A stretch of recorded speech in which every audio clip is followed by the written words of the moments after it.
A recent study by the United Nations says 60,000 premature deaths last year were caused by pollution from ships. Now, the environment, of course, is suffering as well. Sea travel depends heavily on oil, and that makes it one of the most environmentally damaging ways to get around. One Australian entrepreneur is trying to turn that tide.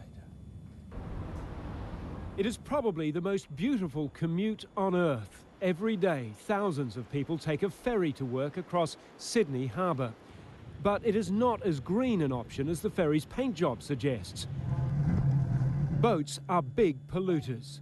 By 2020, more of the acid rain polluter, sulphur dioxide, will be generated by vessels at sea than all the vehicles on land.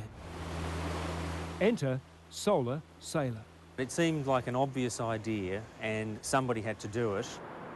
Robert Dane was a small-town doctor and a weekend sailor when he took a look at a solar boat competition in the 1990s.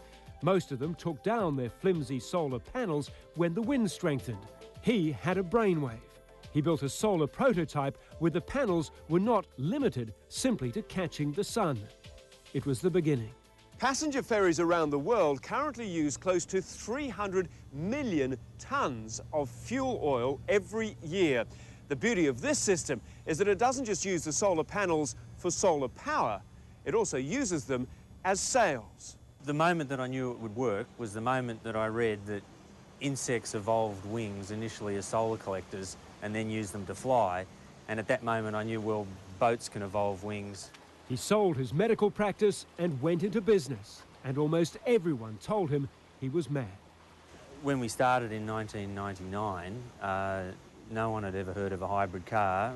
Oil was $10 a barrel, and people weren't educated about global warming. So this is a great idea, using the sun and the wind in the water, but what's the relevance of this?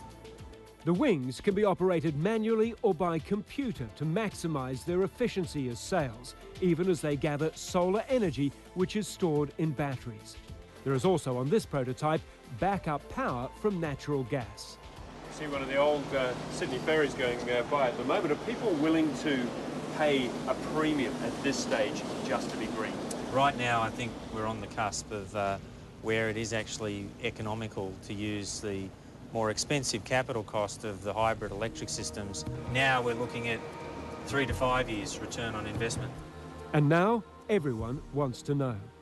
Contracts are signed or pending for ferries in San Francisco, in Shanghai, Hong Kong and Europe, with unmanned military applications also under discussion.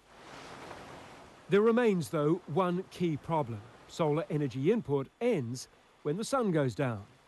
The next great advance will be in batteries or some new generation energy storage system to keep the vessels running hard and clean through the longest winter night.